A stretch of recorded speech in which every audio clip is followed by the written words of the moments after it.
a spontaneous stream. I just wanted to kind of open up the floor while I'm cleaning some snakes and stuff tonight for maybe like an hour or so, hang out with you guys, talk to you guys, and just provide myself here available for questions or hanging out if anyone wants to do so. So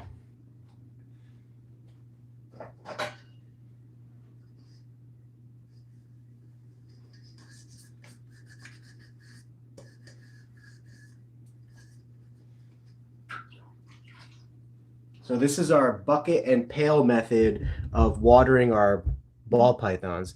So as you can see, I just scooped this water out of a bucket right now. I'm going to put it in here for the ball python, and that will be his water for the week. So, let's see some Leo babies. I'm sorry, I'm cleaning snakes right now. My wife just went to dance class, and I'm trying to get done by the time she comes back so that we can finish a movie that we didn't get to finish last night. So I'm just going to be here doing some snake stuff. What's going on, Adam? Kama? Glad you guys are able to make it. I just did a spontaneous one right now, so I'll show you what I'm doing here just so that you can at least like have something to like visualize. There we go. I think that's cool. But let me know if you got questions or just kind of talk in the chat amongst yourselves a little. I appreciate it though. I love showing off babies when I can. So yeah, we'll since I'm doing water for the snakes, you'll get to see each snake and kind of the process that we use for spot cleaning. So this is a black pastel banana, het pied and het lavender albino ball python that we actually had big breeding plans for, but then we I think he's drinking right now. You can see right there. They really love to drink fresh water when they can. So I try to give them fresh water at least once a week if I can. So, but we had big plans for the Panda Pie project, and then we kind of shifted gears and went to the puzzle project. And so instead of breeding this guy for Panda Pies this year, we're actually breeding for mostly all puzzle stuff. Although we are breeding him to a couple of females.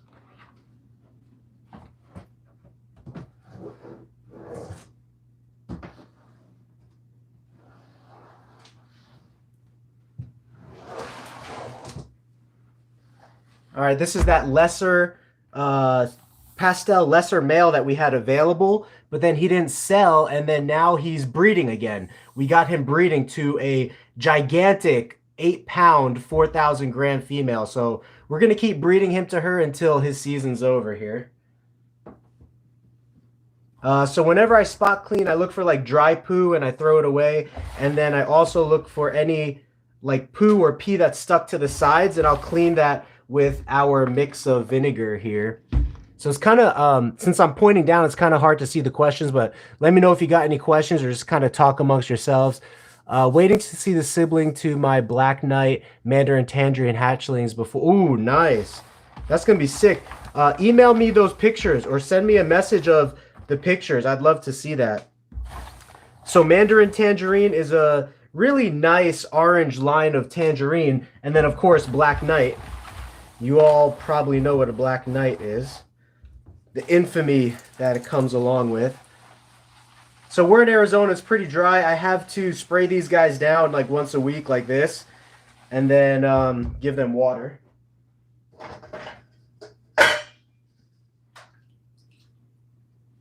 So I have a bucket off to the side. I just scoop the water into a bowl like this and then put the snake in. The snake is really agitated right now. He's usually a really calm boy. But I think, you know, he's in breeding mode. He's like, hey, I just want to go hang out with my girlfriend. And he's trying to make a getaway right now.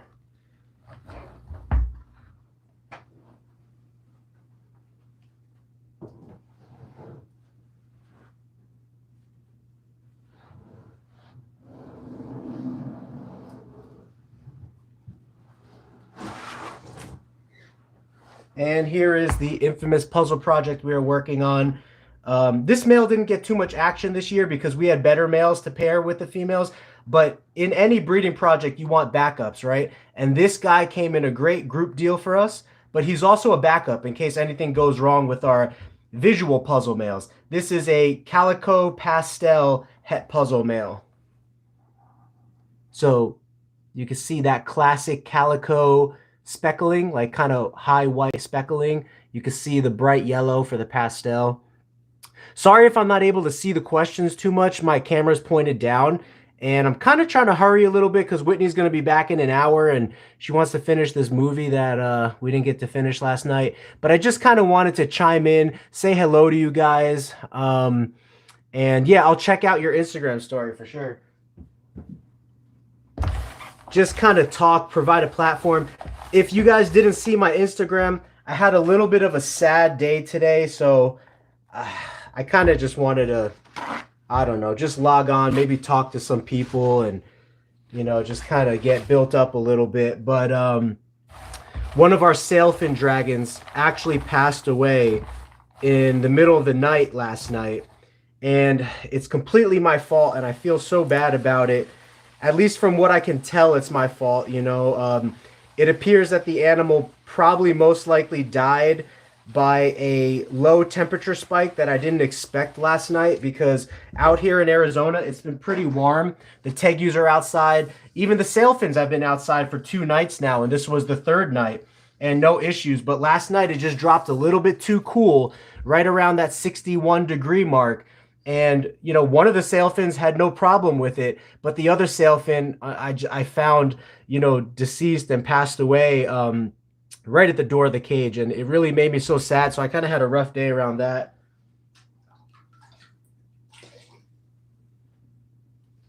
So this is a lot colder than I thought. But in my head, I was like, well, the sailfins, they've been okay before. It's dark, it's late, I'm just going to go to bed, and they'll warm up in the morning as soon as the sun comes up. And I had my chance to pull them in overnight and put them, you know, you could just pull them into a container and put them inside. And if I had just done that, I feel like that animal would be here today. Of course, there's a small possibility that the animal could have died from anything. The animal could have died from like pest. We don't spray pesticides, but the animal could have died from insect pesticides or something that came from like our neighbor's yard. You know, or it could have just died from anxiety or fear or whatever the case is. You know what I mean? Being in an outdoor cage, we just put them back out there. I don't think those are any of the reasons. I do think it had to do with the cold, and that's why I'm just taking complete responsibility for that. And like tonight, I brought the other sailfin in. He's in the room right now in a small little, you know, just plastic tub. And then in the morning time, I'll put him back outside. Because in Arizona right now, it's getting like 90 to 95 during the day. But at night, it's still dropping to like 60 to 70, anywhere in that range. So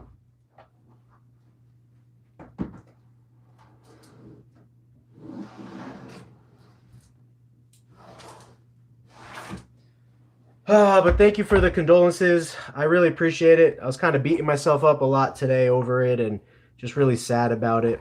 I think this girl is actually growing some nice follicles and kind of like going into ovulation. I don't know. Let's see if we can feel any eggs or anything like that.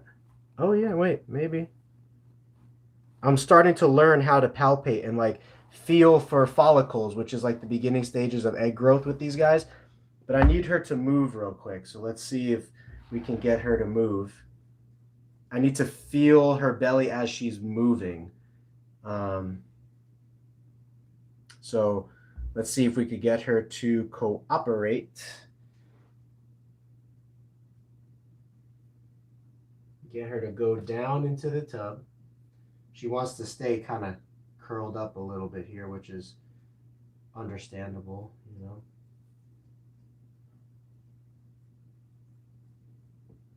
I'll see if I can feel her belly on the way up here. So she was smashing food, and now she's kind of going on a little bit of a hunger strike. So it's making me think that she's either close to laying or she's currently building follicles right now. Thank you so much, Jay. I appreciate that. And thanks for the nice words, Adam. I've been getting a lot of nice words and stuff from people, you know, and even if someone wants to yell at me, that's okay. Like, I understand, but I appreciate the support because I felt so bad over it. And if anything else, it's a really hard learned lesson that I can just remind myself of or share with others. And, I was thinking about it. This is the first animal that potentially died directly because of something I did in a long time. Like it's been a while. There recently was a Savannah monitor that was starting to, but I caught it early. I made the appropriate changes and is now thriving and doing great. This animal, I did not have the luxury of doing that. There were no warning signs or anything. It just, bam, happened in the blink of an eye. I just feel so bad about it. So that's why I appreciate you guys, being supportive and stuff. It means a lot right now because kind of hurt my heart. But I appreciate the $2, Jay. Thank you so much. Hey man, my dubia colony is huge now. I have like 800. No kidding. That's awesome, Jay. Yeah, Jay was buying some dubia breeders from us. So what's up, bro? Hope your night is going well. Thank you, Junior. I appreciate that, man. Love that logo of yours too. So it's really cool. Yeah, and I got lazy just for a second, right? If anyone didn't is jumping in right now or didn't see my Instagram, we had a sailfin dragon pass away last night, overnight out here in Arizona because I had it outside. And I almost brought them inside last night. That's the part that's killing me. I literally thought to myself, hey, it's going to be a little more colder than I would like tonight to leave them outside. I should go get them. And I just opted against it because it was late at night. It was dark. And I was like, oh, they've been fine before in the past. And just this time, one of them was fine and one of them wasn't. And. All right, so this is a beautiful black pastel girl though. You can see the deep, dark, and rich colors of dark color that she has. She's really curled up right now, but I kind of think she's ovulating or has eggs. And I'm just learning more about ball pythons now and like how to tell all of that without an ultrasound. But I don't want to bug her too much, so I'm gonna leave her be. Oh, sorry. This is not our black pastel. This is the cinnamon. Sorry, cinnamon. We have a black pastel that looks very similar to her because they're both dark jeans, but this is cinnamon, not black pastel.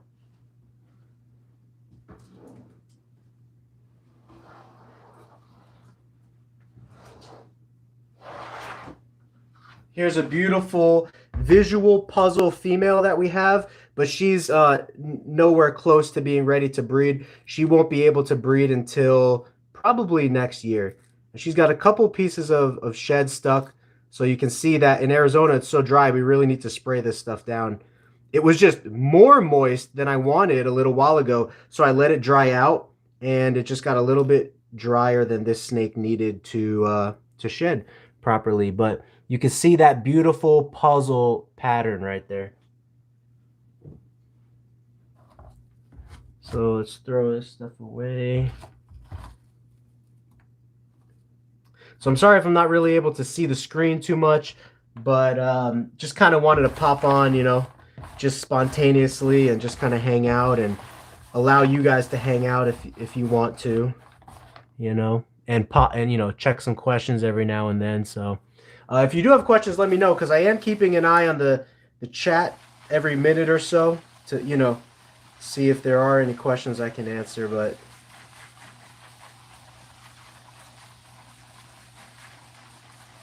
boom.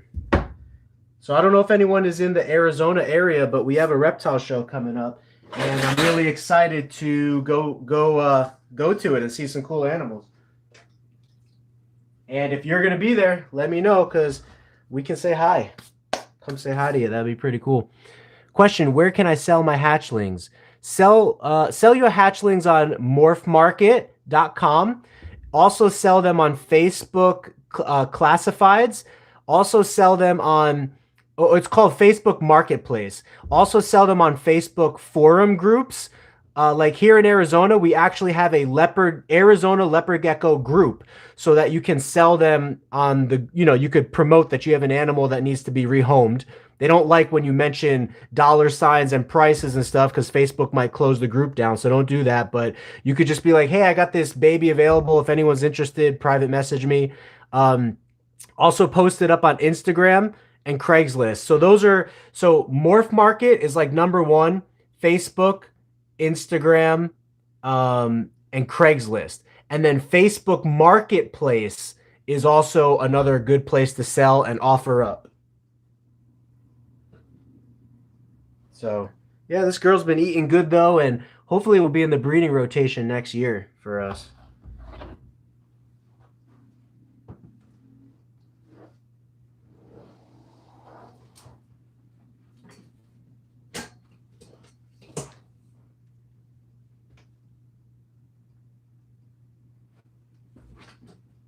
So it looks like a lot of the snakes right now are drinking from their fresh water bins. So this is another female that we're excited about. She's really close to breeding age. We are trying to breed her right now. She is a calico het female, calico het puzzle female. I just picked up an Exantic. Oh, I thought you said Cobra for a second. I was like, what? That's sick. Exantic hognose. Okay. Conda hognose. Gonna start that project. What do you think about? So I haven't looked into hognoses too much, but I can tell you that they are becoming really, really popular in the pet trade, and I'm no expert, but I believe they're easy to breed. They have lots of morphs. They're a reasonable size. For all of those reasons, I think that it is a great species to be working with that will continue to pick up popularity in captivity. That being said, I have not researched them extensively, so please take my advice with a grain of salt. But I believe for those reasons, morphs, the amount of variety that you could breed, the size of them, and the availability, I believe they're going to be a great species to work with.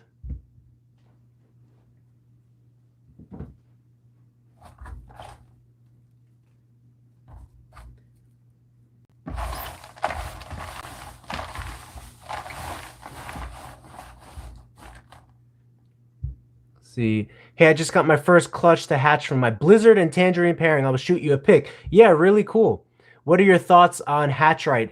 I don't have any experience with Hatchright, so I'm really sorry. To my knowledge, you don't have to add any water to it. I had a friend of mine named Jim Kirkman. Sometimes he's here on this channel. He might be able to tell you a little bit more, but I believe he told me that he had a really bad experience with it and the eggs wound up dying. You know, there's a number of reasons why the eggs could die, but he didn't like it. I've never used it. For leopard geckos and even ball pythons, I promote vermiculite. Justin Kabelka, he's one of the top breeders in the world for ball pythons, and he still uses vermiculite. Most of the top breeders for leopard geckos use vermiculite or perlite. I had a bad experience with perlite because my first clutch that I incubated with perlite, the eggs, they went bad and they died. Now, I don't know if that was because the eggs were infertile, or I don't know if that's because of this myth that I've heard that perlite has chemicals in it, and if you don't wash those chemicals out before you use it, it's going to kill the eggs. So whatever the case is, I switched over immediately after that first clutch died to vermiculite, and I've never had any problems with vermiculite since, so I love vermiculite. But yeah, you're probably going to find a bunch of people that have good success with Hatchright and perlite. Personally, I use vermiculite. I've never had any problems. 1-to-1 ratio of water to vermiculite. I love this stuff. Boom, water bowl right in the center. I saw Andrew in here. I have videos of feeding and breeding them. Oh, nice. So DEA Exotics, Andrew, check out his channel if you're interested in the hognoses. Apparently, he works with that species, so he could speak to it a little bit more. And Andrew, feel free to talk to the person that was asking about the hognoses and vice versa. And that's how, you know, we grow together. What did we used to say? We win together. I forget. I used to have a coach or something, or a band. Maybe when I was in band in college, it was the slogan, we win together. Oh no, it's from Allstate. Believe it or not. When I worked at Allstate, they have this, like, you know, they have their like inspirational sayings, and one of their inspirational sayings is we win together. Girl was looking like she's gonna strike, but she didn't. So one more time, calico het puzzle, female, basically at, you know, breeding size. We're beginning to pair her right now. I haven't seen her lock with anybody, so I don't know if we're gonna get a successful pairing early this year or later this year or not at all, but we're trying for it.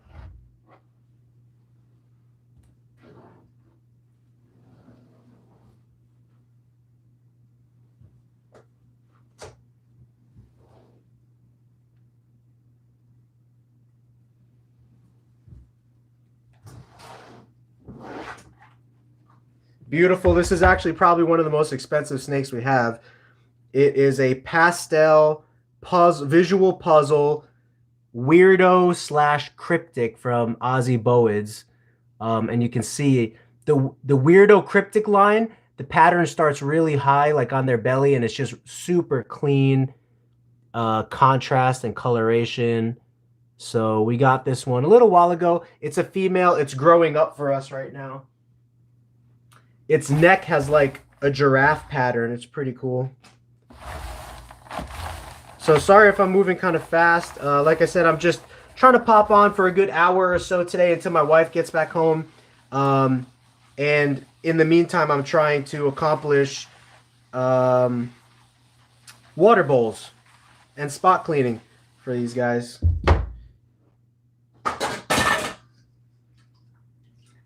But yeah, I know there's some people in the chat that have good experience, so they can help answer questions. Please feel free to do so and to help me out here. There you go. Yeah, you could buy a leopard gecko. Talk to Jay. He's got some. You could go to Morph Market. You could look on Facebook. Kind of, if someone's just starting out, gosh, what would I say to someone who's just starting out? It's kind of hard because there's so many places to connect with people, right? You could connect with people locally on a local reptile Facebook group. So try to search for a local reptile Facebook group, because then you don't have to deal with shipping and stuff like that, which can be kind of scary for like a newer keeper. But as you gain more experience, Morph Market will give you the largest variety of animals from breeders at any one given moment. So morphmarket.com, or you can also search, on Google, leopard geckos, and you'll get a bunch of websites from people that are actually selling some leopard geckos, or people in the chat right here. So the Doomrose boa baby is doing okay. The ribs and the wound is beginning to close up a little bit. It looks like the baby was slightly underdeveloped. There's another part on its upper underbelly area, like by the ribs, on the ribs by the neck, that kind of looks underdeveloped a little bit. So I don't know if this baby is going to wind up making it or, make a full comeback, but we're trying to give it everything that it needs to, do well. This one huffs and puffs, and it's probably one of the only ones that'll actually pee on me. So get her back in her cage right away.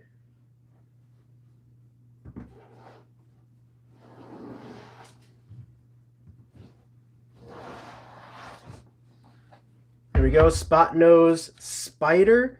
This is so that we can introduce Spot Nose into our puzzle project line. So we're going to try to breed a visual puzzle to this girl right here so that we can get Spot Nose het puzzles.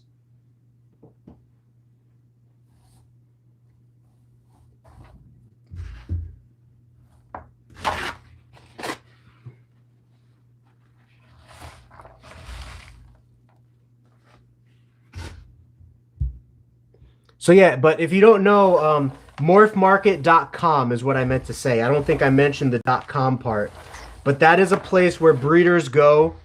Breeders across the whole nation go to sell their animals.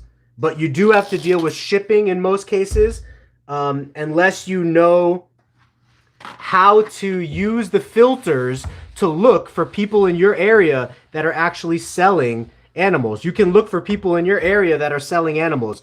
If you go on my YouTube video section, I have a video, 2 videos on Morph Market. Please check that out if you're interested. In there, I show you how to use the filters to find people in your area that are selling the animals you want. You could always, and if you have trouble, you could always message me and I will send you the link to the video.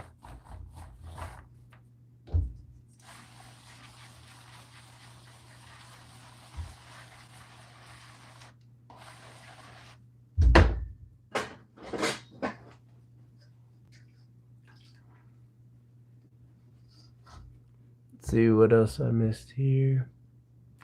What would I get if I bred a bell albino and a super hypo tangerine carrot tail? You would get tangerines. You would get tangerines that are kind of hypo, and they would all be 100% het for bell albino. So if you haven't seen my genetics video, please check that out, because you need to understand something. You need to understand what line breeding is. You need to understand what recessive genes are, dominant genes, incomplete dominant genes. And I take a good like 40 minutes to explain all of that across 4 different videos. It's called my genetics series. And I really break it down, and I show a lot of visuals of how to understand genetics. And so super hypo is line bred, tangerine is line bred, carrot tail is line bred. So basically one gecko is all line bred and the other gecko is recessive. So you're going to get some quality of those line bred traits in the babies, and all the babies are going to be 100% heterozygous for bell albino, or what that means is carrying one copy of the bell albino gene. I live in Gilbert, Arizona, Andrew. Let me know if you're ever in the area. If anyone's ever in the area, we have a reptile show coming up here in Mesa on April 17th and 18th. One of our followers, Crescent Geckos, we're going to be meeting her there. So if anyone else is going to be at that reptile show, let me know. My wife and I will be there. We're just walking around and just have a good time looking at reptiles.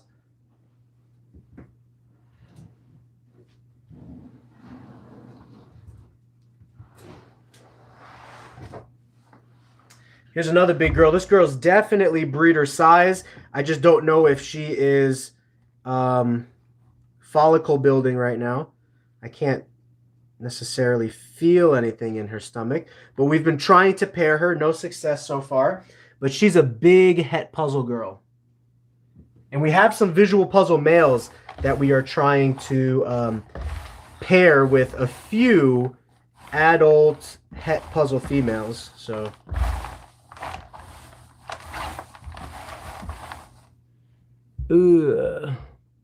so you would get bell albino super hypo. So you wouldn't get bell albino unless both animals were carrying the albino gene, because albino is recessive and it requires both parents to pass on that gene. But you are right. You'll get some super hypo tangerine carrot tails. It just might be watered down a little bit. In my genetics video, I use the example of let's say a 6 foot tall male has a baby with a 5 foot tall female.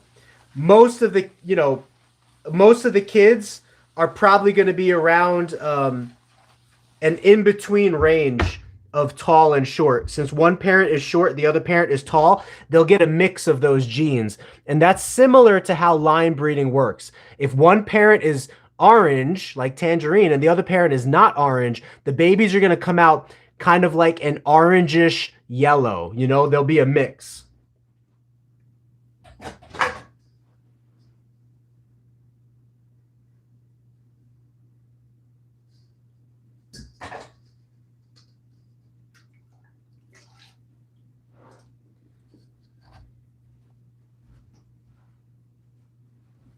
I was checking on the adult mama Doomrose boa. Yeah, she ate her second rat right now. So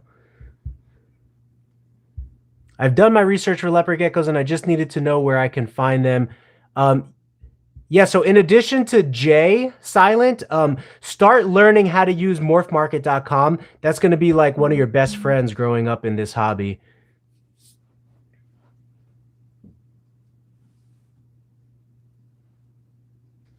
And then there are, of course, a lot of breeders that might not use Morph Market, but if you know their Instagram or Facebook, like if you look at the hashtags, like hashtag leopard gecko, you could find some really good breeders that are on Facebook and Instagram.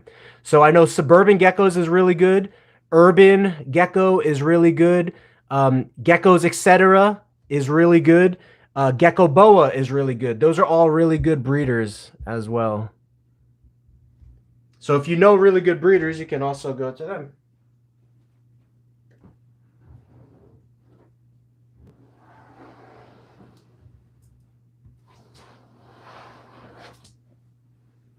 Oh yeah, chunky girl. I'm hoping that this girl is um, going through the stages of follicle growth building and getting eggs. I feel like she is because she's been pairing and she's pretty hefty. She's a pretty good size.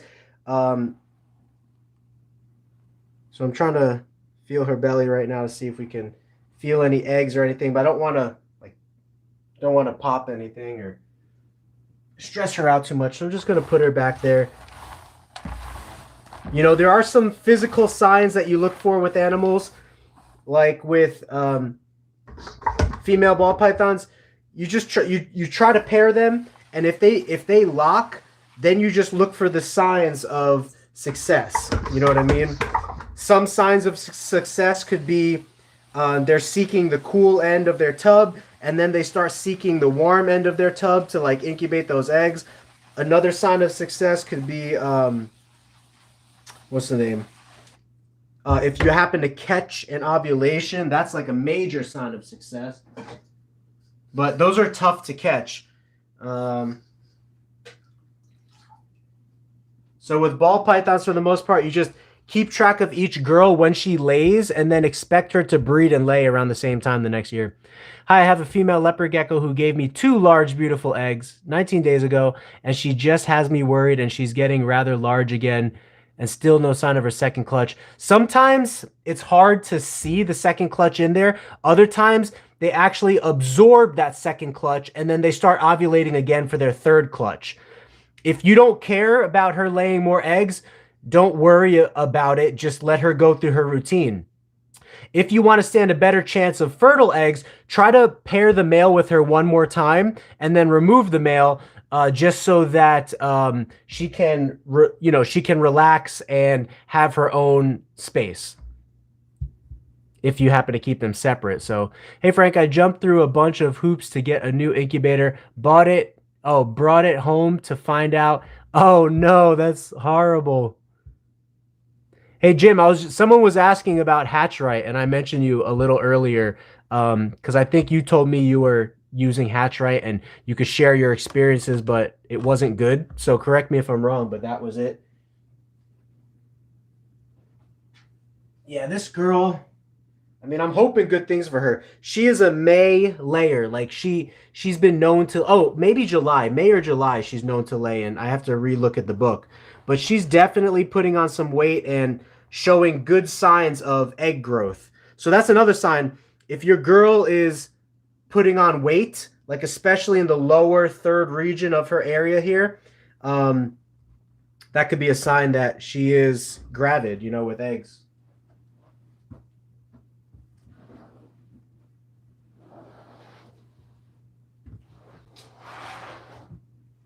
This is another girl that we're expecting eggs from, or hoping eggs from. She's from Mutation Creation up in Canada. Billy, shout out to them. They're great. Yeah, she's a pretty nice girl. She is black pastel.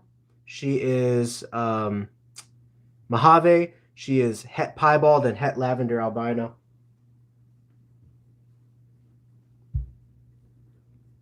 Do you know the name of your first leopard gecko? The name of my first leopard gecko was Jiminy. I was like 8 years old when I got it, and I named it Jiminy after the show Jiminy Cricket, or like the character Jiminy Cricket, since leopard geckos eat crickets, or back then I fed my leopard geckos crickets. So yeah, thanks for helping me to recall that, but that was my first leopard gecko's name. And we moved to Arizona when I was a teenager, so after like 8 years of having that gecko, I sold it at like a garage sale or something. So I had that gecko for a long time.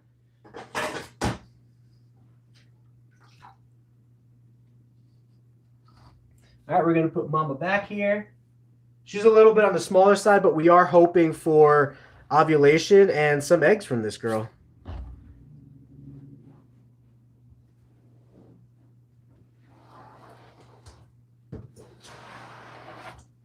Here is our stud male that we're trying to take really good care of. Trying not to overwork him because he's a yellow belly puzzle visual, and he came from Justin Kabelka, and he had a full breeding season over at Justin Kabelka, and then Justin sold him to us and suggested we beef him back up. And this guy wasn't eating when he first came to us, so I bred him to a few girls and then got him back on food and bred him a couple more times. And now he's kind of in a little resting period while he beefs up and kind of eats again.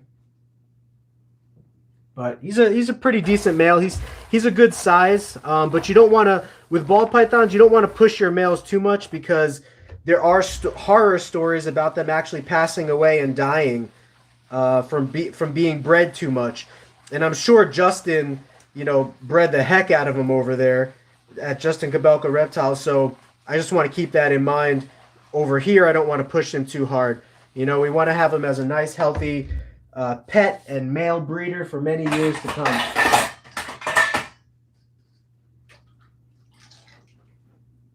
But we are breeding them this year and selectively choosing the dates that we breed them. So what's going on, the rum? Jim, just cut off the strip with a wire, put your preferred plug. Yeah, there you go. Good stuff. What's going on, Crescent? Just got the message about the slogans and stuff. My iPad has a cracked screen. So yeah, thank you, Crescent. I appreciate that so much. Like I said, no obligation on the designs or anything, just some ideas that I wanted to implement in the future anyway. And since you started talking to me about like art and drawings and logos and merchandise, I was like, hey, let me just mention it to her and see if she has any creative ideas for it. But so Crescent Creatures here, she's beginning to do some artwork for us so that we can put it on some merchandise and stuff, if you guys would like that. Like cool, funny characters and slogans. Like have a geeky gecko great day. Big things come in small packages. And I sent her a bunch of other slogans that I thought of over the years. So if you have any catchy slogans that you could relate to reptiles, send them to me and I'll send them to Crescent and we'll see if we get some designs going. But I appreciate that so much, Crescent. Cam, you are so cool. Thank you for all of your help. If that's to me, Cam, I appreciate it so much. Thank you. Because I know a bunch of you guys are talking in the chat, so I don't want to just assume that's for me, but thank you so much. Hi, everyone. How are y'all? What's going on, Lee's Creatures? That's kind of similar to Crescent Creatures. So, and there's other people in the hobby with the name like Creation. And so whenever I see their name, I'm like, oh, cool. Cool word phrasing, because that's, one of the ideas I had for Geeky Gecko Creations, but... All right, so we're going to put this yellow belly male away, let him get some water and hydration and food.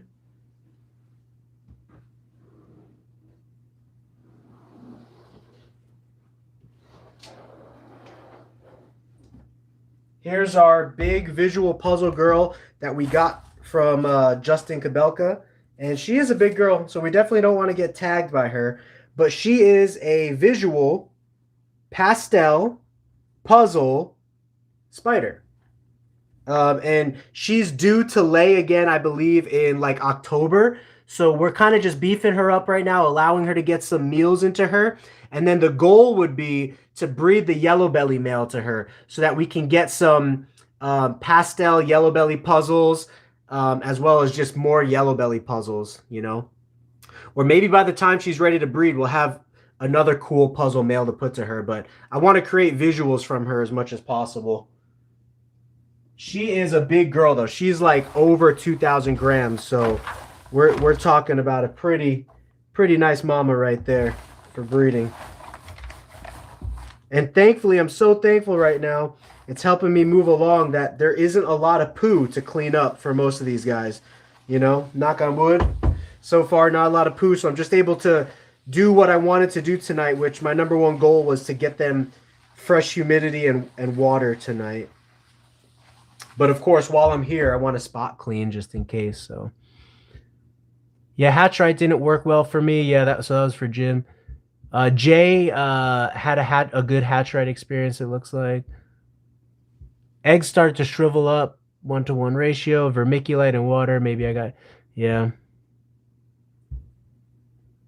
Thanks, Frank. I'll definitely keep an eye on it. You can definitely see 2 large eggs in her, but we'll pair her again. Oh, yeah, if you can see the eggs in her, don't worry about it. Sometimes the females will lay between 2 to 3 weeks later. If she goes past 4 weeks of having those eggs stuck in her, start to give her warm baths to encourage those eggs to pass. And then if you have any questions, email me or message me on Facebook, and I'll kind of talk you through it a little bit.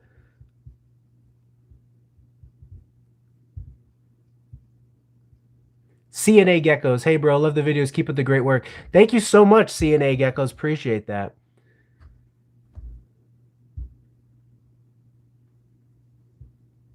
Yeah, Jim. So I know a lot of people have had success with Hatchite and Perlite, but like I said, just everyone's experience is going to be a little bit different. I've had really good experience with Vermiculite, so that's usually my go-to like recommendation or preference. But I know obviously people who have success with other stuff, they're gonna feel comfortable to recommend that as well.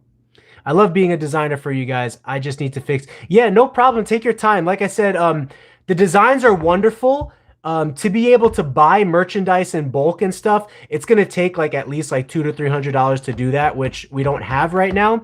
But I want to do it as soon as possible. I want to get stickers going so that we can give away stickers when we see people and when we mail geckos to people and stuff like that. So I love it, Crescent. I love having you as a designer for us. And if we're in this for the long haul, there's really no rush on this. So don't you worry about it. You take your time. You just keep those creative ideas flowing, and just know that I really, really appreciate it. And I'm sure in one way or another, I'll be able to, contribute and help pay you back someday for all of that, time and effort that you're pouring into it. So really appreciate it, though. I use an egg tray with the Hatchite, but not vermiculite. Well, that's you, and I've never heard of an egg go bad again, so.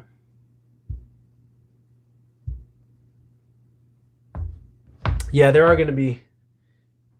Oh, this girl made a getaway. You just don't want snakes. You just don't want snakes getting into small crevices in your room. That's the main thing. And that's a spider snake right there. And she shows no signs of like the wobbly spider gene issue. So, I'm sure Justin Kabelka over there, he works with a really good line of spiders, but I've heard that some people, they don't have any issues with their spider genetics. So we actually have a couple spiders over here, and none of them have the wobble issue. So, all right, big girl though, big girl, as you can see. But the pastel and the spider actually makes a really good combination, like brightness wise and like quality wise. Like color saturation is really nice. Obviously, it affects the pattern to where the snake doesn't have all of the normal like alien heads and stuff. But as far as the color is concerned, it makes it really nice.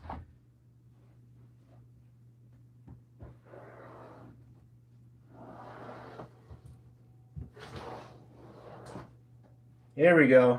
All these pastels are so feisty. They just want to eat, eat, eat, eat. So this is just a simple pastel het puzzle male. Again, whenever you're breeding, especially with snakes, you definitely want backups. And even with leopard geckos, because not all leopard geckos are going to breed well for you. And you might spend like, I don't know, $1,000 or a few $100s on this superb male. And then with leopard geckos, they usually breed well, but he might not breed well for you. Like we have a couple nice males here that don't breed so well for us. So it's good to have backups just in case. Plus, for some reason, sometimes the females will receive one male, but not receive another male. So if you've been trying to pair a female for a couple weeks and she's not receiving that male, try to pair her with a different male, because I've noticed that some of my females, they won't pair with one male no matter what I do or how many times I try to pair. And then the minute that I put another male with that female, she locks right away. It's crazy. Thank you so much, Estevan Rivas. I really, really appreciate that super chat, bro. It's really helping towards our growing cause over here, as well as all you guys that are chiming in, asking questions and creating content. That's really helping as well. I had flashbacks to the pooping on the blinds. Oh my gosh, Crescent, you were here for that? That was horrible. It took like 20 minutes to clean it up. And I'm such like an OCD germ freak. So in my head, I'm like, it's in between every single blind. And I was like cleaning in between every single blind. It was like freaking me out. But I appreciate that you can remember that. That's really cool.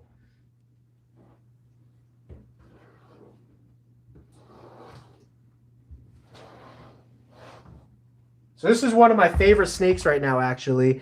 It is a 4 gene animal.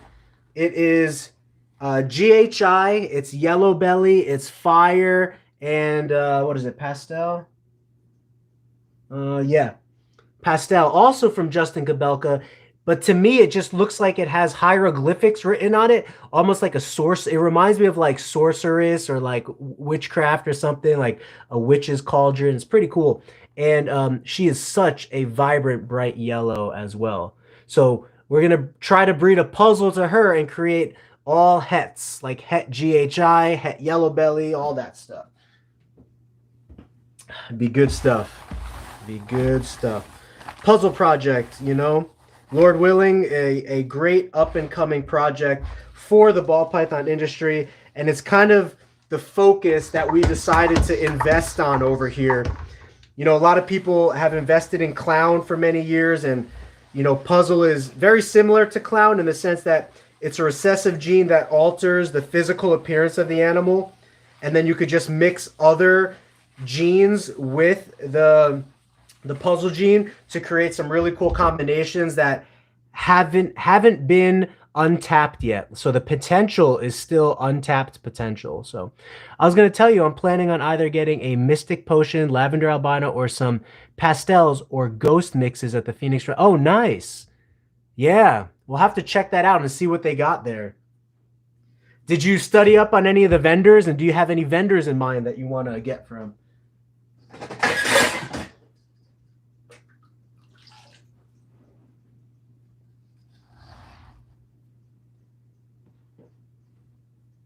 All right, one more time before she goes away.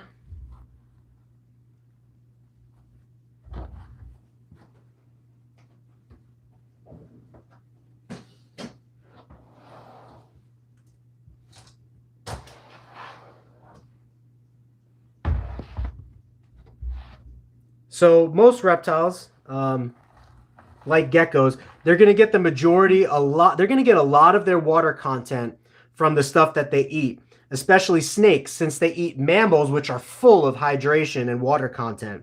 But you still want to provide fresh water for them at least on a weekly basis. I have to do more testing with this, but I think it is going to improve breeding results and just offer all around a much more like happier and healthier animal. I'm sure there's people that go longer than a week, but a part of me thinks that if I gave my Doom Rules boa more water during her breeding season, that she might have had more successful babies, and like that one baby that's underdeveloped might have had better development. So it's something I'm going to be pushing for next year. I was only giving her fresh water like 1 to 2 times a month, but also feeding her like 2 to 4 meals a month. So in my head, I was like, she's getting a lot of water content from these meals. But water content from meals is not a complete substitute for actual water, you know, fresh water. So it is a change I'll be making next year for the Doom Rules boa, and something that I'm going to be holding a little bit tighter to for the ball pythons is fresh water on a weekly basis. So, hey Frank, have you done a video on your whole leopard gecko collection? If so, could you put a link in the chat? I have, let me think. I did a video a long time ago on our leopard gecko collection. It was like from when my wife and I were still living in an apartment. So it's like a year ago. It's like a year old. I don't have the ability to link it in the chat right now because my phone is taking up the whole screen. And I can't like go find a video. It will stop the live stream, I believe. But message me personally, Kamikaze, and I'll get you the link. Or you can go back into my videos history and go way back. And it says something like reptile room tour. And I do like a tour of all the geckos we had back then, which are still the geckos we have now, except we just have a lot more now. And thanks for the idea. I should do another reptile room tour video, and now it's reptile house tour video, and show everything that we got. I have a list from topics that you guys have been emailing me. I have a whole list of videos that I want to make, you know, based on some of your guys' recommendations and stuff. So, but yeah, please message me privately, like on Facebook, just so I don't forget, and I can like send you that link if you need it. I honestly only know one of the vendors, which is Chris with Predators. Yeah, he's a great guy, especially from, I don't know him too well, but I know a lot of people that have had really good experiences with them, and I've been to Predators, so they unfortunately overpriced there in ball pipe. Yeah, unfortunately, when you go to a reptile show, like you would think that everything would be discounted, right? Because you're like showing up in person, there's no shipping costs, but for the most part, prices are pretty high, and I think one of the reasons is because sellers know that people are there to spend money, right? So.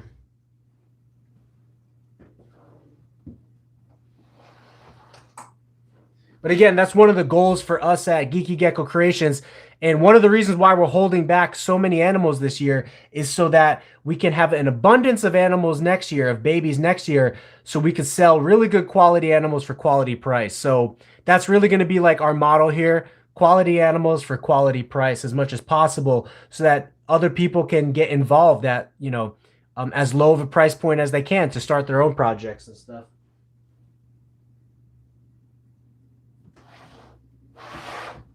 Or I should say reasonable price point, right?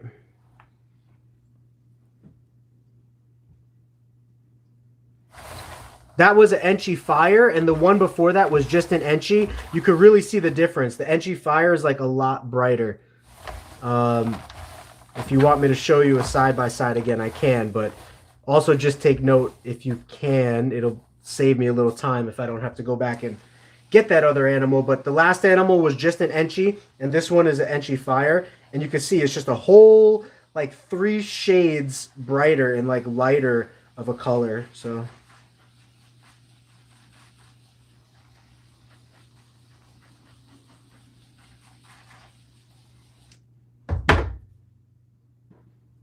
there it is. So again, Enchi Fire.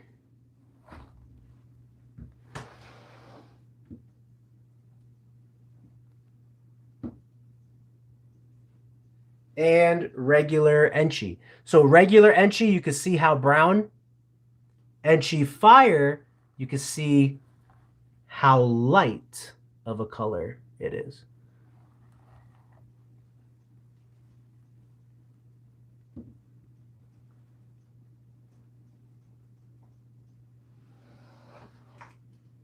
So when you see the subtle changes like that in animals, you know that, okay, if I take the fire gene to an animal, it's going to increase the brightness of coloration on that animal, or decrease the darkness. You could phrase it either way, I guess.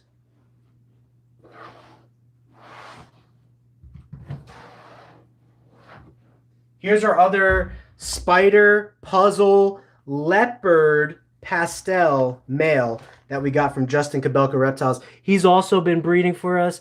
He's a pretty cool guy, and look at that head stamp, like the little butterfly on his head. It's really cool. And he was a little bit smaller when we first got him a couple months ago. He's been eating well now, and breeding at the same time. He's breeding and eating. That's what you want from your ball pythons, guys. You want them breeding and eating so that you can continue to breed them. Because if they're breeding but not eating, eventually they'll continue to wither away, and it's possible they could even pass away if you really overwork them. Which, from what I'm told, it takes a lot to overwork the snake, but at the same time, like I just really don't want to risk that as much as possible. So if the snake is eating, it's definitely a happier moment. You know what I mean?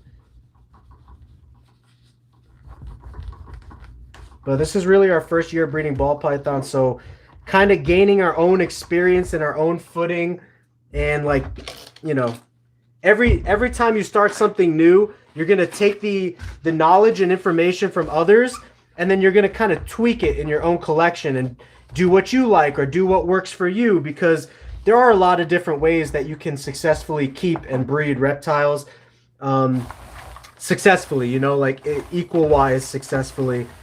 So you just kind of have to choose which way you feel more comfortable with, or what you like according to like your reasoning, and also according to like maybe your geographical location. Like we're out here in Arizona, it's very dry naturally, so I definitely do need a humid substrate for these guys. But maybe someone in Florida where it's a little bit more humid, they don't need a humid substrate, you know?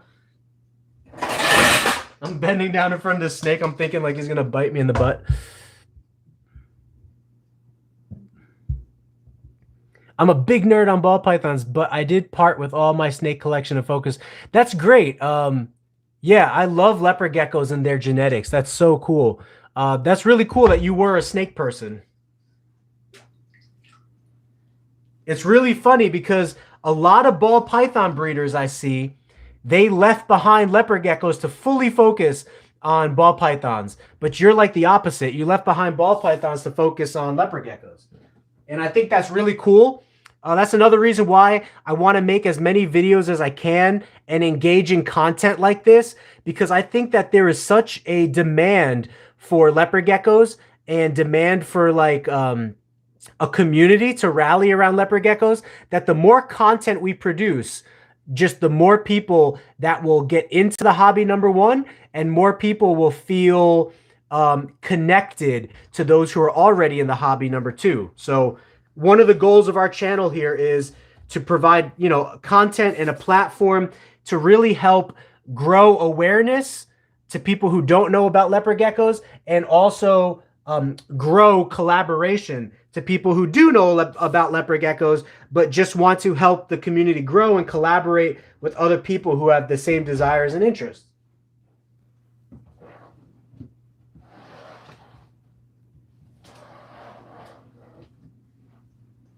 Big mama right here. She's actually struck at me a couple times, so I'm a little more sensitive around her because she is a big girl to be striking at you. She is a little over 2,000 grams. She is red stripe, and we're definitely going to be putting puzzle to her as well if we can to create some red stripe het puzzles. Because in the same way that red stripe became like one of the pinnacles of the clown gene, we also believe it's going to be a pinnacle of the puzzle gene as well.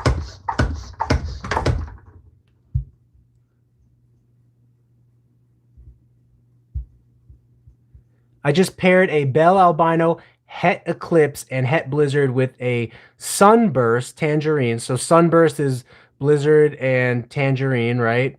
Or is Eclipse in there too? I looked at Morph Market. It said the offstring will be Het Bell 50%. Wait, it will be Het Bell 50% Eclipse and 50% Blizzard and possible Tang. That looks correct. Possible Blizzard, possible Tang. I have to remind me what a Sunburst is, but if a Sunburst is a Blizzard that is also a Tangerine, 50% Blizzard, it can't be, according to those odds, it can't be. But usually Morph Market is pretty good. I just have to remind myself what a Sunburst is or mention it in the chat.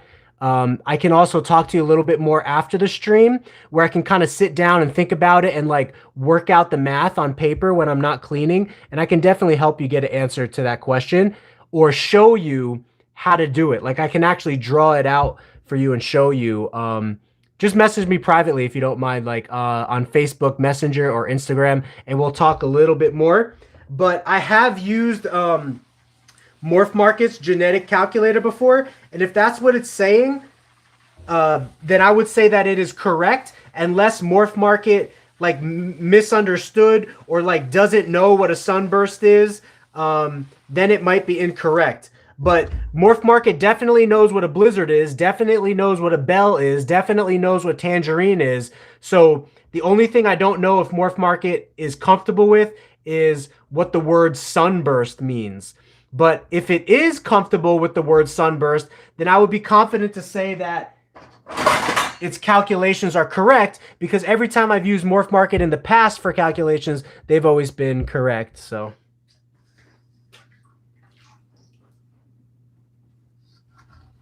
also, I emailed you about those weird spots on my leopard gecko, and she recently just shed and they disappeared. I have no clue why. Yeah, so I every single day I check my messenger, my Instagram, and I try to check my email. I still have to check my email today for any questions that people have, but I'll definitely be trying to do that. And if anyone in the chat can help, yeah, kind of talk amongst yourselves and see if you can help each other out a little bit. That would be great.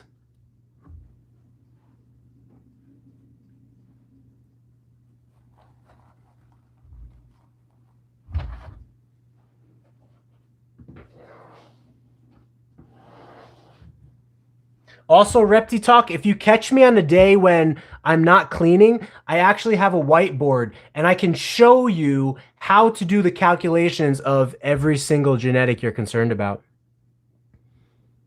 Is your gecko lemon frost the one that has the white spots on it? Because lemon frosts are known to develop white spots that potentially could become tumorous later on. So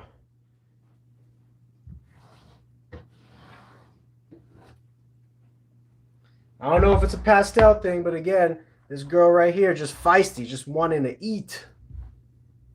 And she eats a ton and still like barely gains any size.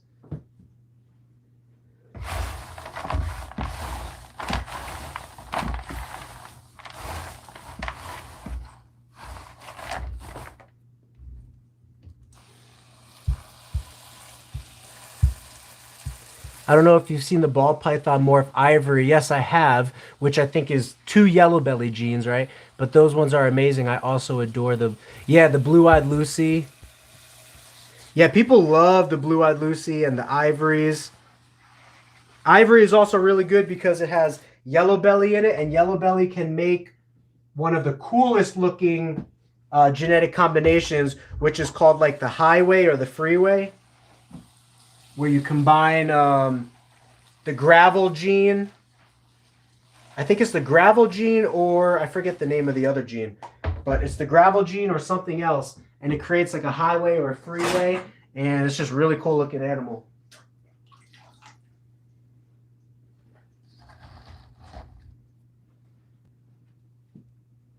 All right, put this girl away.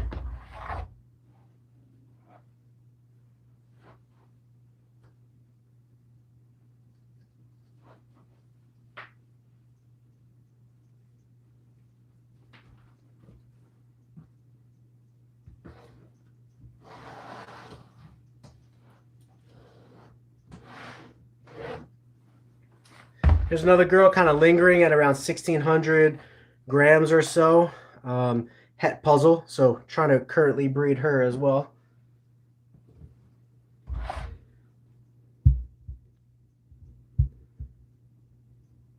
Strange, I was almost thinking maybe early shedding is spots, but not sure. I have paid up on my Blazing Blizzard with the new arrival. Wisp. What's going on, Ivan?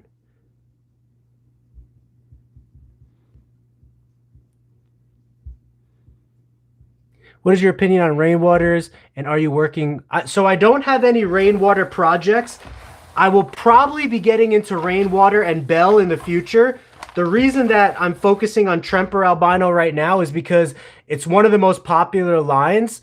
So it has already a lot of really good looking animals, and most animals are going to be Tremper albino. And so to me, I just wanted to start with Tremper albino because it'll be easier to find mates for that animal, and they have really good looking combinations already. So that's why I decided to focus on Tremper. But in the future, I will probably get into more bell albinos and rainwaters. I think they're great, but for now, we mainly work with Tremper albino, and we have a couple of bells.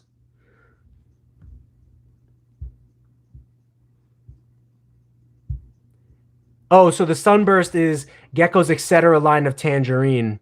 So then, Yeah, so that calculation then would be correct, because when you take a het eclipse and a het blizzard and you breed it to the sunburst, which is not het eclipse and not het blizzard, you're going to get a 50% chance of passing along those genes.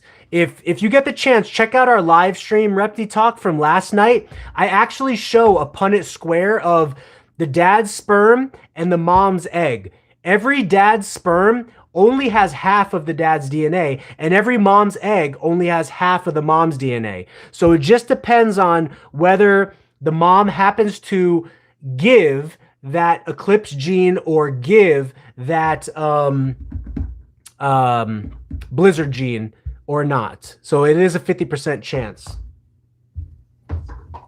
So yeah, if I'm remembering correctly, it does appear that Morph Market did calculate that accurately for you.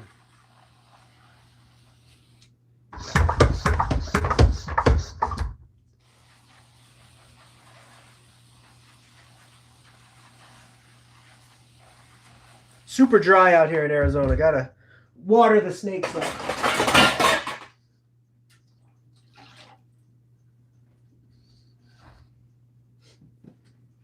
All right. Little huff and puff, little huff and puff.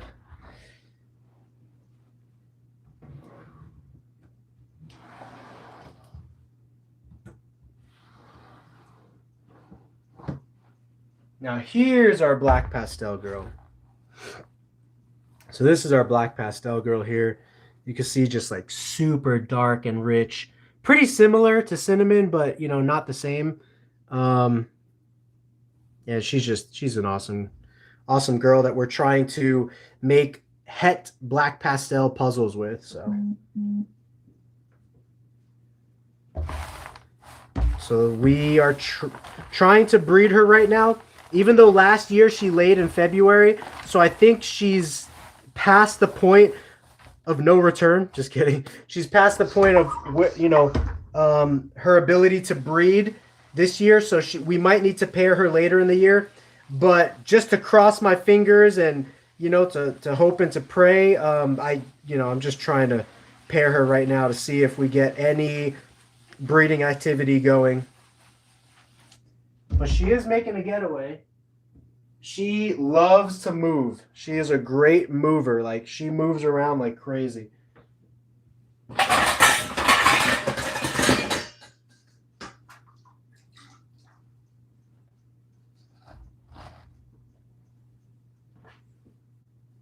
So there she is again. Black pastel, which is a super cool looking animal. Just super dark and rich. The super form of this, if you have two black pastels, the super form of this is an animal that is all black. So really cool animal. Looks like she found the water and she's loving it. She's drinking it up.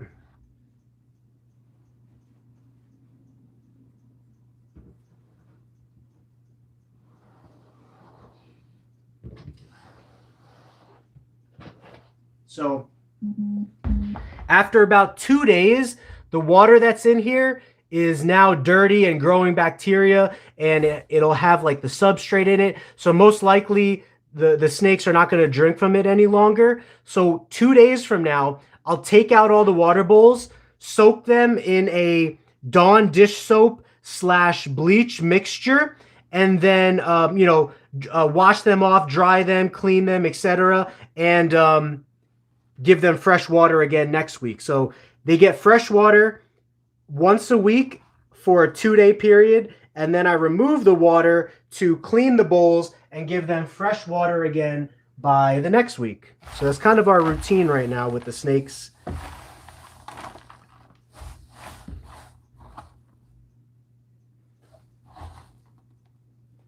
This is our big 4,000 gram girl, which is actually 8 pounds.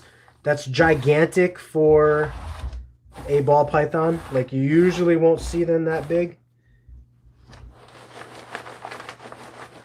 Oh, there's a little poop stain right there. Let's see. Frank, are you gonna do snake breeding vids?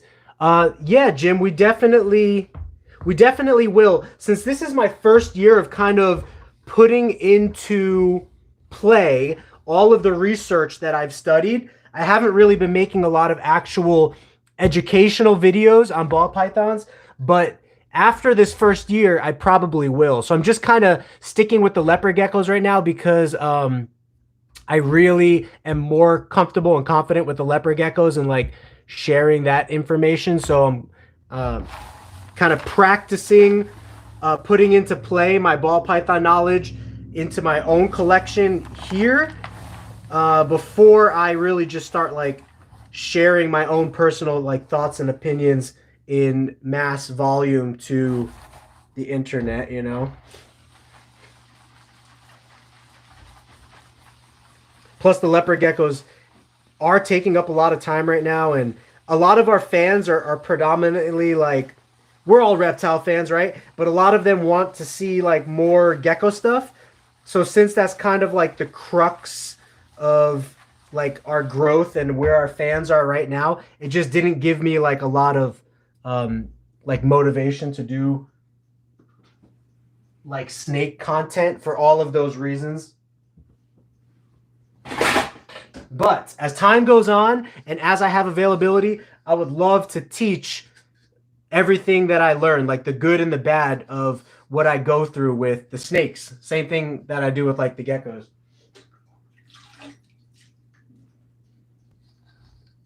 All right, this is a big girl, so we're going to put her water bowl up here because she loves to sit in the back. She is a big girl. I might have to actually put this in before, put this into its slot before putting her in. But thankfully she's a nice girl because if this girl was to get nippy, my goodness, it's a big girl to be latching on you.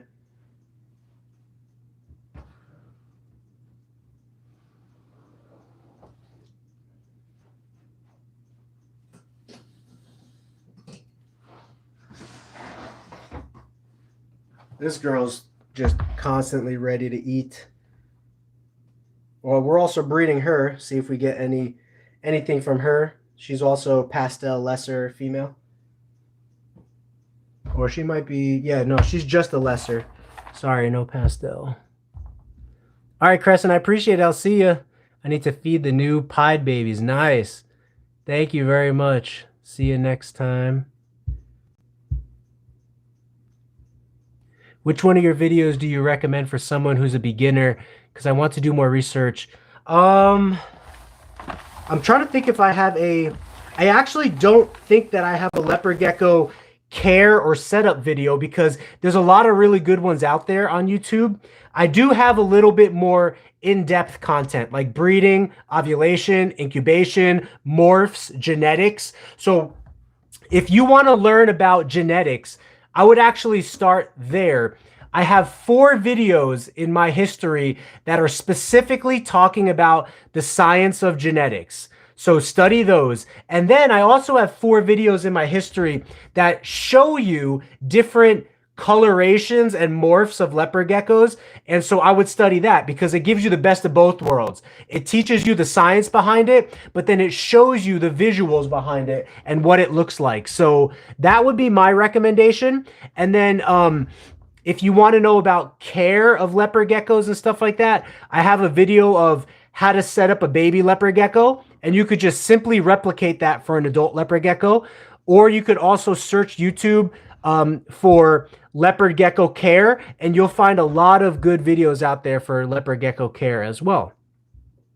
But thank you for the inspiration. I should do a full-on leopard gecko care video. It's just that a lot of my videos are a little bit more specific to certain like questionable topics like breeding or incubating or morphs or genetics. That's kind of like just the content I've produced so far. So a couple weeks ago, I went to PetSmart and there was a blizzard leopard gecko, $20. Yeah, they sell them really, really low price there.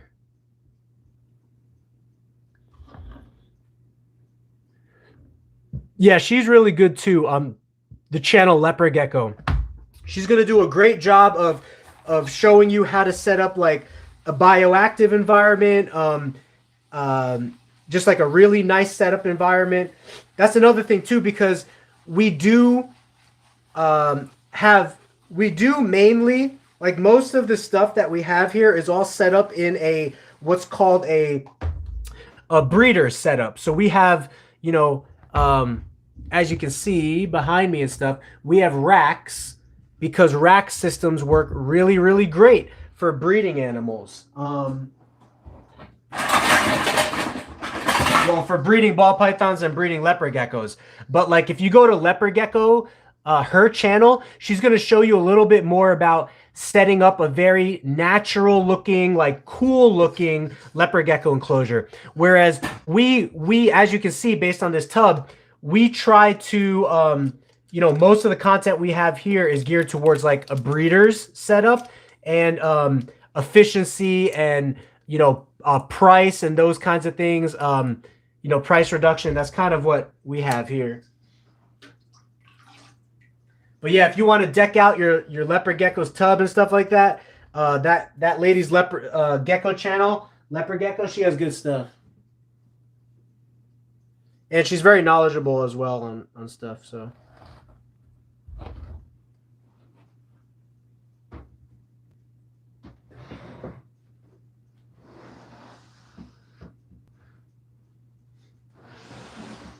But also, the more that you tune in live here with us, you know, this is kind of a snake night. But on a night that's a gecko night, I'll definitely take you through our gecko setups and kind of show you everything that we do here to give you ideas, possible ideas for what you might want to do in your collection, you know.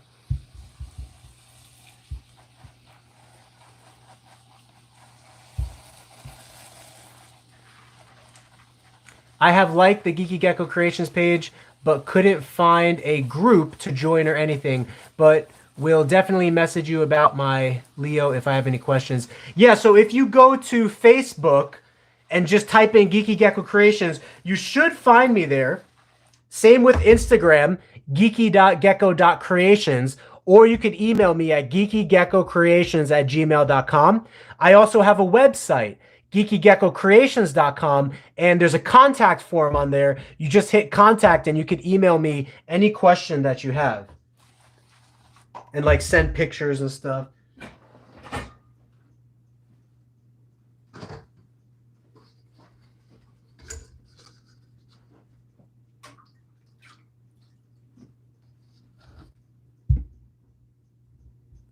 How many peeps got geckos here? A lot of us, I believe, Roke.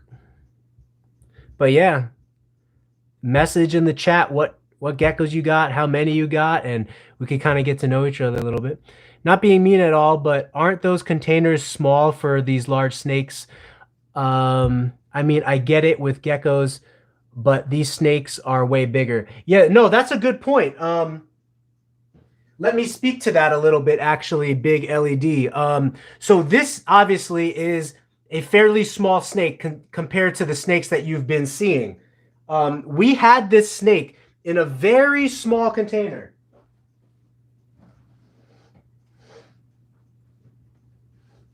So as you can see, this big old snake was in this small 6-quart container and was doing just fine, eating and thriving and growing and doing great. The minute we moved him into a bigger tub, he felt insecure and he hasn't been eating now for the last 2 weeks. So a lot of people have studied ball pythons in the wild, and in the wild they live in small termite mounds and they basically stay in there for most of the day. You will rarely see them come out because they love to just sit in there and ambush the rodents that come in. They love to feel the cave on all sides of their body to feel like no predator could get them. So this isn't for all species, but for ball pythons and leopard geckos, they do really good in small quarters because they feel safe. And even more specifically for ball pythons, a lot of people who have ball pythons that they put in bigger tubs, the ball pythons, they don't like it. So people will move it back to a smaller tub and the ball python will start thriving again. So I hope that answers your question, but let me know if you have any more comments or thoughts on that. But no, that's a great question. I appreciate you asking it. Same with that really big girl that we just showed a second ago. She looks way too small for the tub, right? But she's eating and breeding and thriving just well. And some ball pythons, when you actually move them up to a bigger tub, they don't like it. And they don't eat, they don't breed, they don't thrive. So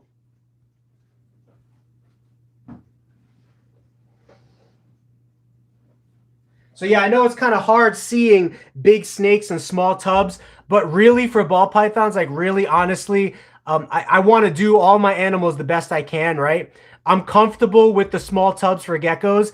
And even I thought that when I was first using these tubs, it might be a little bit small for ball pythons, but the more research I did, the more observation and data there was to suggest that ball pythons actually really, really, really appreciate extra small spaces, you know?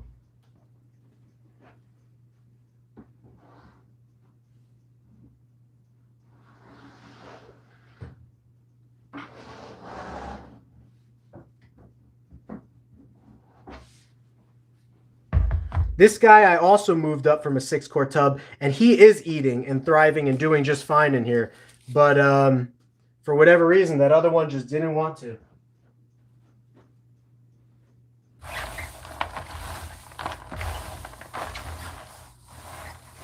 But great question, though. Yeah, this is a judgment-free zone, so I appreciate you bringing up a question like that and not being afraid to ask. So I'm really interested in breeding tangerines and how to produce those beautiful patterns, but I haven't found any guides about them. Tangerines are line bred, so whenever you want to get more orange, you need to continue to breed geckos together that are more and more orange to get babies that are more and more orange. So go to different breeders' websites and stuff and try to buy the most orange geckos that you can and pair them together. And that will give you the best chance to have orange geckos as well.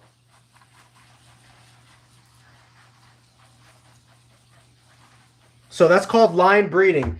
When you take two traits in an animal and you breed it to another animal that has this, or you take a trait that's in one animal and you take it to another animal that has the same trait, you breed them together. That's called line breeding to enhance the quality of those lines. So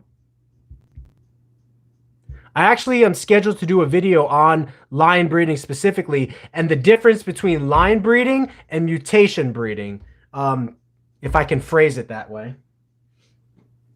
Because technically it's all mutation breeding. Even line breeding is mutation breeding, but for simplicity's sake of understanding it, you know, there are recessive genes, dominant genes, and line bred traits are what would be considered like multiple genes of the animal combining to create a desired effect.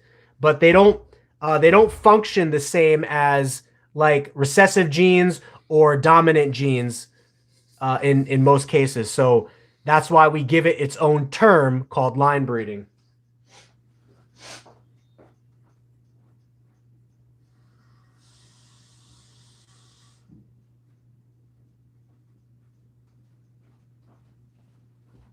I'm actually surprised Whitney's not back yet. But when she comes back, I'll probably hop off. But for now, I can still stay and answer some questions and keep cleaning. Yeah, it's great. You can get your gecko and hang out. I know somebody told me once they watched our breeding video with their gecko. It was really funny. So Jim, I'll start. I have, well, I'm sure you guys have already been talking about it, but we probably have about 150 geckos here. So close to about 80 to 90 adults, and then now somewhere between like 30 to 40 babies, and hopefully getting more babies this year to create more adults so that we can have a ton of babies next year. Quality geckos for quality price. She is a 75-gallon. I want her to have space. Yeah, that's huge. Good job.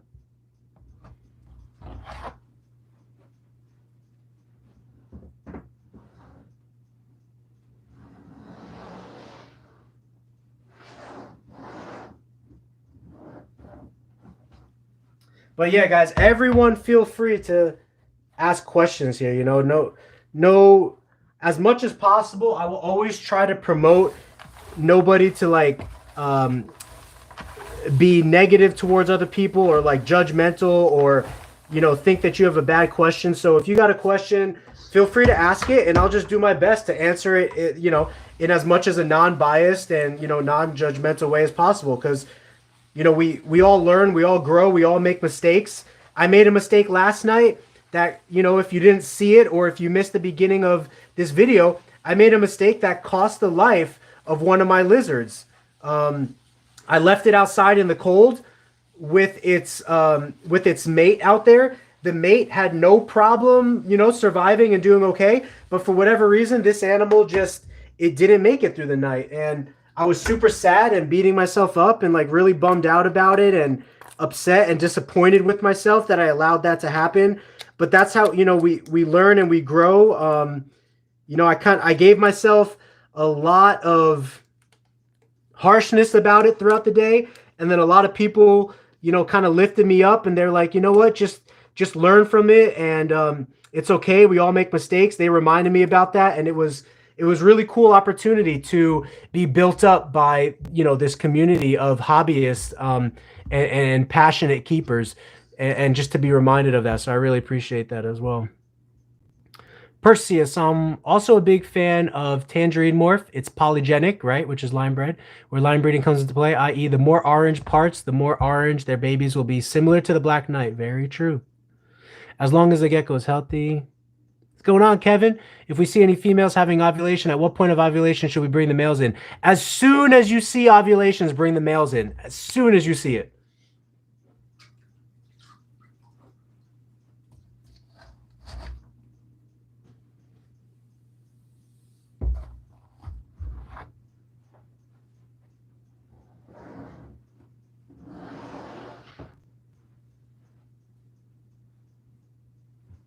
So females will typically start ovulating, like, let's just say you catch them ovulating at the beginning of the month. They're going to ovulate for the next 2 to 3 weeks until you pair them with a male. If you never pair them with a male, they will reabsorb those ovulations and start a new set of ovulations. So you just lost out on a clutch of 2 if you miss out on those ovulations early enough. So pair the gecko as soon as you see its ovulations. And if you missed a couple, you missed a couple. It's okay. It happens. I got a couple girls over here who wouldn't breed for their first 3 ovulations. And I was trying to breed one specific male with them. And then I paired another male to them and they breed right away.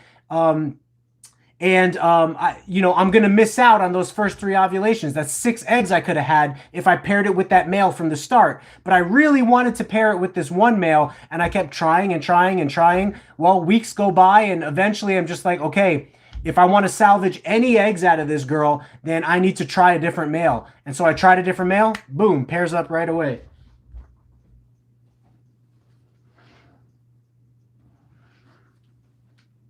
So if you don't care about the genetics of the animal, like in that case, I really cared about the genetics. I wanted that specific male to pass on his genetics to that female. So I waited and I missed out on like 6 eggs that I could have had, because a female will only ovulate a certain amount of times per season. It's generally somewhere between 4 to 6 times per season, which is 8 to 12 eggs per season. That's about as much as the girl is going to ovulate. If you miss her beginning stages of ovulation, she'll continue to ovulate every 2 to 3 weeks until she's dried up and has no more ovulations for the year, which will be about 3 to 4 months later. So it's possible to catch her all the way at the end and only get 1 clutch. It happened to me last year, and with one of my females, I caught her on her very last ovulation. I bought her like I got her from, so I actually sold her to somebody and then got her back like 4 years later. And when I got her back, she was ovulating for the last time that year and gave me 1 egg. So, oh, but to be fair, they had those geckos living together, so she was already pairing with that male throughout the year. But okay, now babies need water.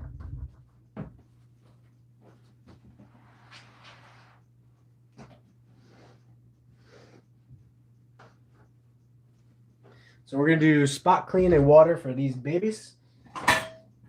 We have these cool tubs. I mean, these cool cat bowls from the dollar store. So $1 each. They fit perfectly in there. We keep it in there for 2 days, and then we wash the bowls, cleanse them, debacteria them, and all that kind of stuff with bleach. And then we do it all again the next week. So every 7 days, these animals will get access to fresh water for 2 days.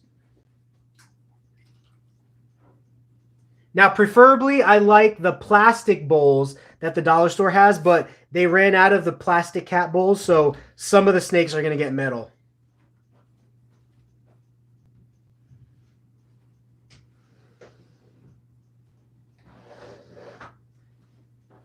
And I'm actually a little bit concerned about my wife. She was supposed to be back a long time ago, but as long as she's okay, that's good for us because I get to finish this and spend a little bit more time with you guys talking and answering questions before she gets here and I have to go. Yeah, Jelly Bean, she's awesome, man. I love Jelly Bean. She gave us, in her first year female, she gave us like 12 good eggs. Thanks, man. I really love to try and mix tangent. Yeah, exactly. And that's part of the fun of breeding and being a breeder is mixing different colors and patterns and ideas. And that's one of the really cool things about combining line breeding with mutation breeding. So you could take a really, really, really nice line bred tangerine gecko and breed it to a white and yellow gecko, and the babies will come out half white and yellow and all kinds of different like oranges and yellows and high whites. They look really cool. So there's so many different cool combinations that you can make as time goes on, you know. Mine hasn't been eating lately. Any tricks to make him? Sometimes geckos go off food a little bit. I wouldn't worry about it too much. Just make sure you keep offering him food and he'll be good. And eventually he'll start eating again. But if you start to get concerned, message me privately, you know, Facebook, Instagram, or email, or go to our website. And you could kind of talk to me a little bit more about it. But most of the time, when leopard geckos go on hunger strike, it's no problem. They could literally go on hunger strike for weeks or months and it won't be an issue.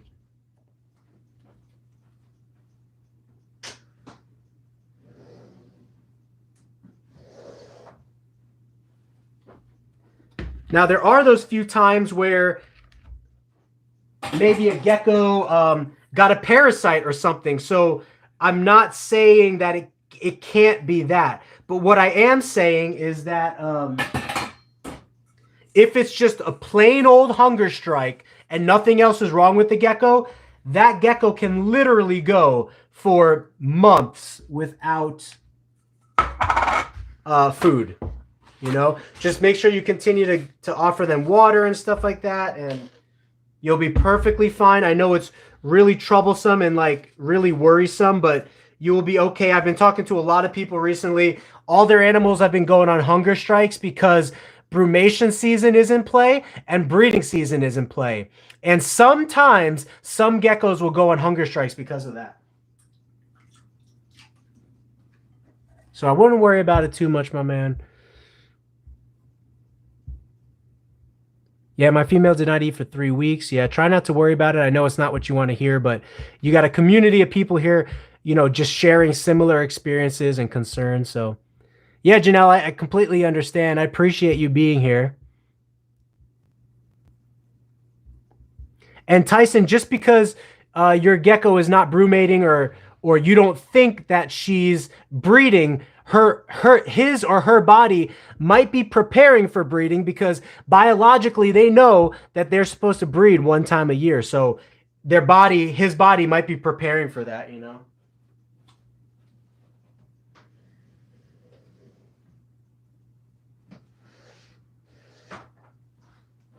But first thing I always do too is analyze the temperatures and the setup.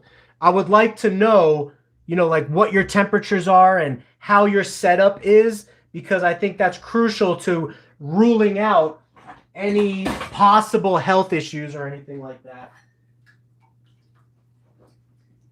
And now I think my wife's home, so I'm probably going to be leaving here soon. So let me see if I could get through. I also love male stubby faces. Yeah, they do have like bulkier kind of. Yep, brumation, September. My gecko barely comes out. Brumation is around winter. Yeah, when they sense the temperature dropping.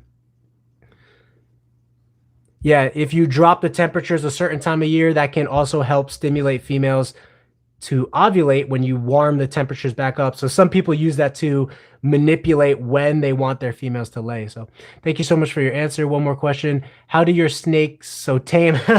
As you see, this one wasn't so tame a second ago, but you know, I don't know if that's a joke or like a serious question, but some of them are tame, some of them are not tame. The way you just get them tame is actually not what I'm doing right now. I'm very loud right now. I'm very like back and forth. I'm very quick. You don't want that. You want slow, slow movements. You want to hold the animal above like eye level or above your eyes, because that makes it so that you're not like a predator. Like it's sitting above you. Kevin McCurley from Nerd, if you look up his videos, he has socialization of water monitors, savanna monitors, all kinds of snakes and monitor species. He does a really good job of explaining the psychological understanding of what a reptile is thinking to try to get on its level. He's really good for learning about socialization processes. So if you do want to learn more about socialization processes, I would recommend type that into YouTube, Nerd Socializing Reptile Videos, and you'll find some good stuff by him. Hi, Effie. Are you home, hon? See, this one's kind of striky. I'm afraid to get bit right there. They draw blood.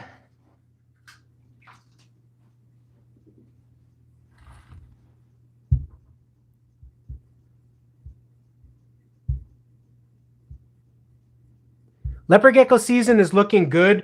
We have about 40 current babies this year right now, maybe somewhere between like 35 to 40. And we probably have like another, I don't know, maybe like 50 eggs in the incubator, but not all those eggs are good. And we still have a bunch of females that are just in their first couple weeks of breeding. So they're hopefully, you know, fingers crossed, they're still going to have a lot more babies. And we still have some females that have not bred yet. So we probably have about 50 females in the breeding. Wait, no, not 50 in the breeding. Yeah, maybe we have somewhere between 40 to 50 females in the breeding for this year. Not all of those females are laying consistently good eggs for us, and not all those females have bred. But let's see, 50 times an average of 6. So there's a chance for 300 babies, but a lot of eggs go bad. So let's just say we have like a 50% hatch rate. Realistically, we're looking at more about like 150 babies hatching. And we have a lot of experimentation going on right now with like our subspecies and pure species project, as well as our lemon frost project, our black knight project. Those are 3 projects where fertility rates can go down a little bit from the little bit of research and study that I know. So if those 3 classifications of geckos were normal, we'd probably get a lot closer to that 300 mark. But since they're not, and we also have a bunch of females that are like around they were like, what was it? I think it was between like 30 to 40 gram mark. So they're really, really kind of like on the smaller side of being able to breed. Sometimes they don't lay fertile eggs, you know, their first year especially when they're that small. So because of all those factors, we're probably realistically looking at more like 100 to 150 babies this year.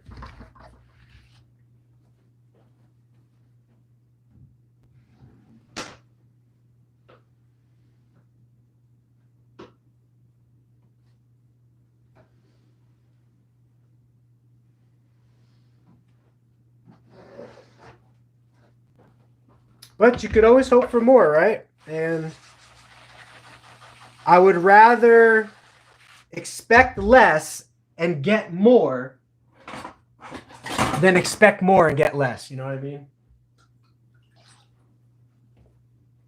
So I keep promoting right now that we are expecting less, but there's always the chance that we'll get more. Kind of crazy. I'll be in my 30s and my gecko passes. Yeah, that is crazy to think about. Do you try any food tricks when your geckos go on food strike? No food tricks. I just make sure that I offer them food on a regular basis still, like once a week or, once every week and a half or so. If they're food striking, I might just like not feed them for a couple weeks and try again. But most of the time, I will just reduce the amount of food that I put in their bowl, just so that I'm not wasting food, and I'll still feed them on the same schedule as everybody else. That's pretty much all that I do. So we had a girl here that went off of food for 6 months. I still gave her worms every single week along with everybody else. I just gave her very little amount of worms since she wasn't seeming to eat them.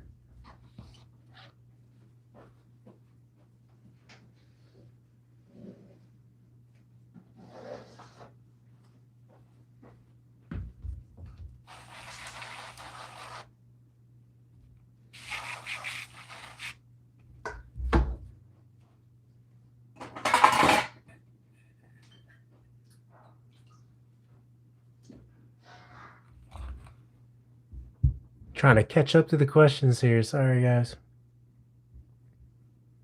Rub the side of their face. Yeah, that's funny.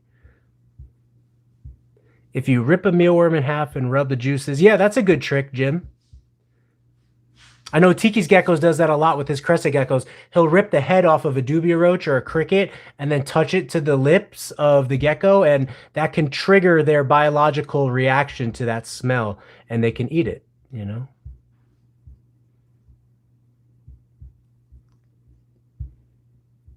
Hey, Rokaloy. Easy now. Easy. Just kidding. But yeah, I love to have everybody in here, supportive and encouraging towards one another. So, but appreciate all you guys being here. She is getting Riley. I'm going to put her back. So Leos just naturally have a cute smile to them. They really do. Yeah. No black knights hatched out yet. We're having like really bad luck with our black knights right now. So I'll do a full review of our first year of breeding black knights like after the breeding season's over. But so far, nothing really good to report, guys. Will you ever get into the panda leopard gecko project? I think by panda you mean the let's see. What is it? The piebald project, where it's the super snows that are, they have reduced pattern and stuff like that. Is that what you mean? If so, yeah, I might get into that one day. I have some super snows here and super snow eclipses here. So, hey, Frank, thanks so much for your live stream. But yeah, let me know what that panda is, because I'm interested to hear what that is. Got me in a good mood this morning. Gives me the urge to spend the rest of my day watching more of your content and doing a whole load. Thank you so much, Kamikaze. Yeah, if you go through all the videos we have, there's some really good topic videos there that I think you will really glean a lot from. And then also search the internet for other leopard gecko videos that have been put out there as well. And you can find some good stuff too. But yeah, that's great. This is the fun part of leopard geckos, guys. There's so many. It's just such a fun hobby to get into and so many projects to work. So, oh, the panda is the Black Knight Super Snow Eclipse. Yeah, that actually sounds like it would be really, really cool.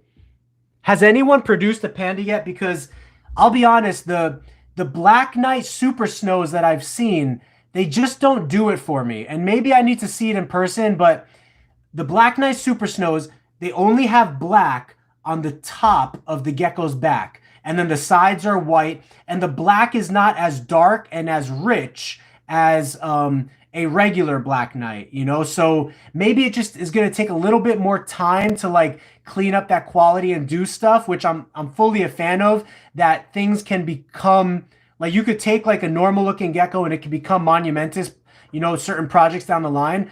But right now, what's been done so far, like the Super Snow Black Knights, it's cool that we have that. I like the actual regular Black Knight better than like the Super Snow Black Knights. So, but I mean, we need projects to work on, right? So what about a zebra gecko? Yeah, that sounds really cool. Darling Geckos, JMG, and Geckopia have produced them so far. Yeah, I've seen also Echo Geckos. But yeah, it is a really cool project. Don't get me wrong. But to me, the original Black Knights, they just appear more black and more, just saturated of a color. So that's just, you know, kind of what I've seen, but I can't knock the project because it takes a lot of work and dedication to be mixing, you know, recessive genes with line bred genes. It takes a lot of work, so I can definitely appreciate that. And dominant genes like snow, you know, it takes a lot of work. So yeah, the Panda Pride, Jim. We actually wanted to. All of our ball pythons here started with the idea that we would start with Panda Pied ball pythons, but then we shifted gears into puzzle. Now, if you incubate Panda Pieds at lower temperatures, they have been statistically shown to have better hatch rates and less kinking and less issues. So keep that in mind. If you incubate them around 85 to 86 degrees, you're probably going to have better success than if you incubate them at 88 to 89 degrees. So it's just something to keep in mind.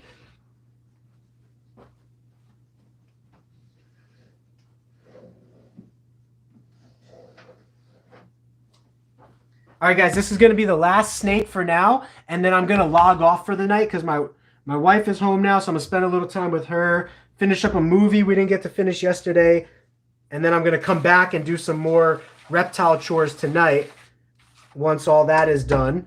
But let me know if you got any last questions before we sign off here. And I just really appreciate having all you guys here and the time that we, you know, you've been here spending with me and everything, and just helping console me from my sadness of, you know, the mistake I made and the animal that I lost today. So appreciate it, guys.